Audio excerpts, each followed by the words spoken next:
Hello, hey everyone, testing.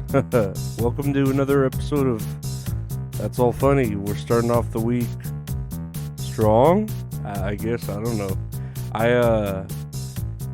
Yesterday I was working like I would say all day. I'm working all day. Let me rephrase this, and I'm lying to you. I got up, ate breakfast like I always do, and then I slept till like 5 p.m. and then I got up and started my schoolwork, and I finished it around. I had like 2 projects due. I finished both of them together around like 12:30 a.m. So about 6-7 hours of just homework, which is cool. The first project was easy. I forgot what it was about. I'm doing a course. I'm doing 2 courses. One on like a second introduction to electronics, and then the other one is an intro to databases and stuff into the SQL language coding, blah blah blah. But yeah, the first project was pretty easy. I think I did great. The second one was pretty fucking hard. Well, it wasn't hard. It was just like annoying because you gotta, when you code and all that shit, you have to have like the letters capitalized just right, and all the parentheses and fucking quotations and all that stuff like just perfectly, and semicolons. And if you get all that wrong, you got to start all over, or not start all over, but like input that input again. And it's frustrating, but it's kind of like a video game where it's rewarding when you do like get it right and you know what you're doing. So yeah, I've been doing that for school, and so I've been kind of like getting up the next day kind of early and recording the podcast because yeah, I'm just like tired. I right now I've been reading Ric Flair's book, or like it's a book on Ric Flair written by another author named Tim Hornbaker. It's like a autobiography or a biography on Ric Flair, and it's pretty good. I'll read like a chapter a night, and yeah, it's crazy how much like money Ric Flair made back in the 70s just fucking wrestling. Like, but that was when wrestling was real, right? And still tired. Last night I watched the Mankind Undertaker Hell in the Cell match from fucking Survivor Series. And man, I don't know. It's just crazy that was like. It's interesting to live in a point where wrestling was kind of like real to everyone, quote unquote, and then now like the curtains are pulled back and you're listening to the commentary and the behind the scenes, in the same lifetime. So it's interesting to hear all that, and I'm here for it. I like it. But enough about me and school. Let's read some news here. Let's see. Spotify's Supremium, it's called Supremium tier, with lossless audio could launch at $20 a month. And I've seen this like with Apple and their like surround sound bullshit, and I don't know, like I feel like when I would wear headphones typically to listen to music, it would be at work. It's weird that like we're listening to music, I guess the way, like, it's like, oh, you get to hear the music the way they recorded it.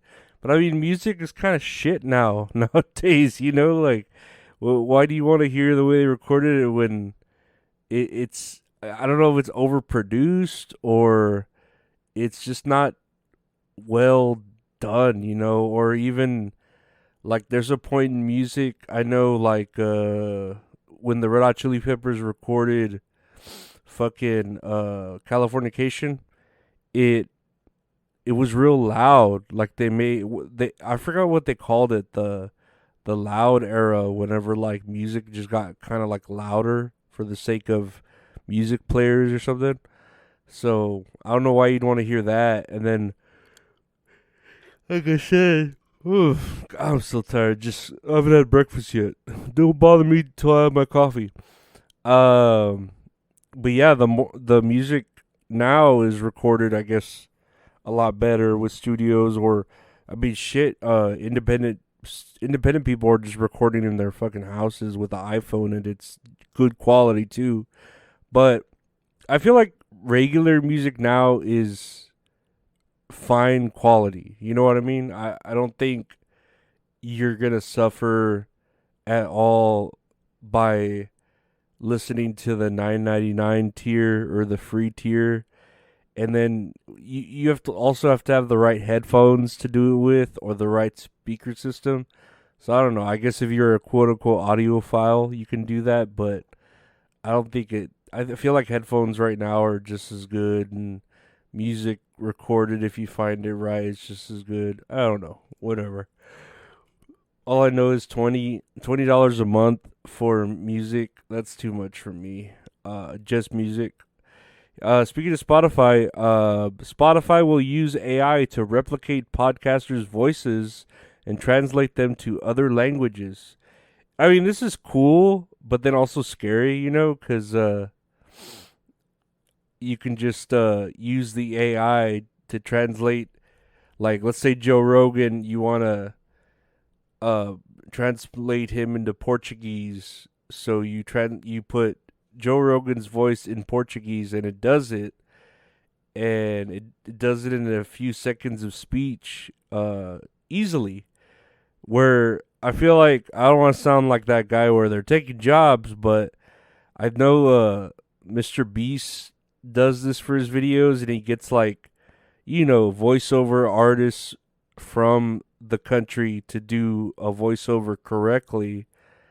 It'd be like it's like dubbing stuff, like when you dub a Japanese anime or Chinese anime, whatever, with English. It's like dubbing.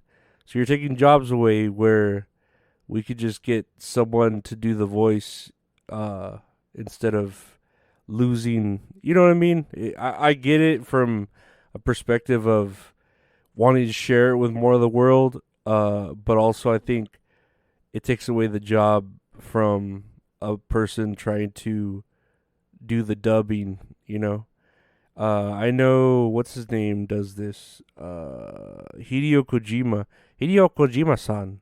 Nah, his podcast is dubbed, where he's speaking and then he has someone in English saying the podcast translation of him, and I feel like it's better. It gets the emotion off better, and uh, it I don't know. I feel like if you get the right person to write it out and translate it, and the right person to read it, it would equate, if not elevate it.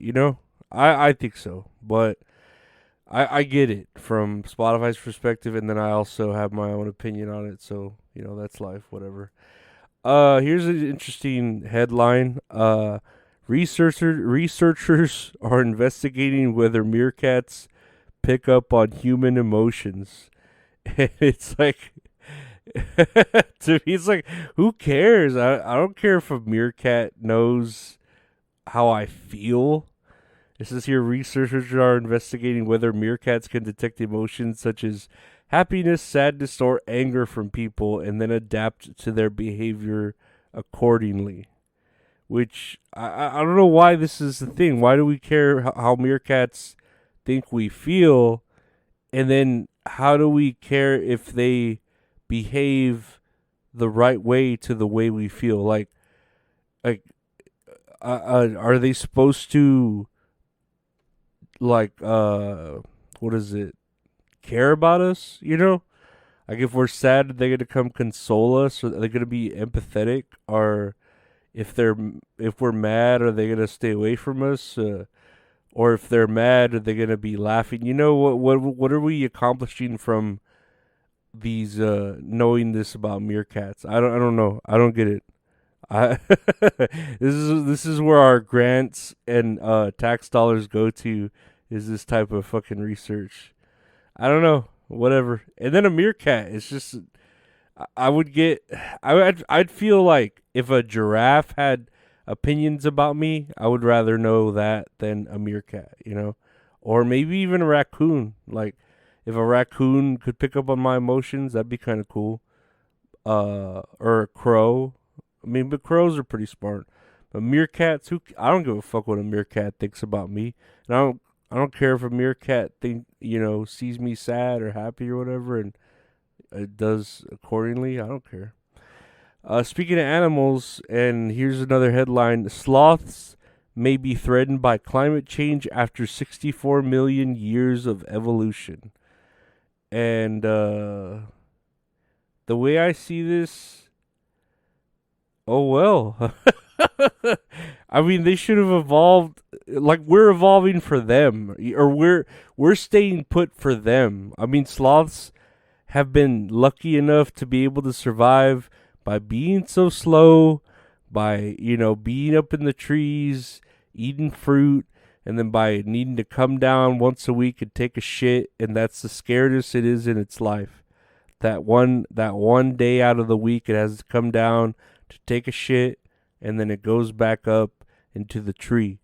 They should really get on the button and evolve quicker, because we're having to evolve for all this technology and shit. Why are we suddenly halting our need of evolution just for the sloth, Why don't we give them meerkats to fucking get their emotions on this shit? So, and then it's always like sloths may be threatened, and it's like, okay, so if they're not yet, it's not an article. Like, don't fucking bother me with that. I don't know. I'd rather know what a sloth felt about me, though, than a meerkat. Who the fuck gives a shit about a meerkat, Unless you're watching, like, The Lion King, but still, sloths are cute. I'd prefer anteaters, though. I always talked about it. I'd want a baby anteater. They're pretty adorable when they're babies. If you look up baby anteaters, yeah, they're adorable. But yeah, that'll be it for today. I want to thank you for coming and listening to the podcast. Like I always say, you can get it anywhere podcasts are available. Just search That's All Funny. Check out the youtube.com/@LorenzOriola for the podcast as well. Become a member there on youtube.com. There's at least one extra video there right now. If I get more members, I'll definitely do more extra videos and audio. You can check out the patreon.com/LorenzOriola, where I do have bonus episodes there, as well as you get the episodes a day early, or at least early. Today, like, you're just getting it early, but it's typically a day or so early, the podcast. And check out the website, retrohorror.com, for merchandise, handmade, or if you want to commission some great art from great artists, at Retro Horror Inc. on Instagram. Just hit him up. You could do your art for your music album, for your podcast, for your business card, anything. He does everything. But I want to thank you all for listening. Have a great rest of your week, and take care. Bye.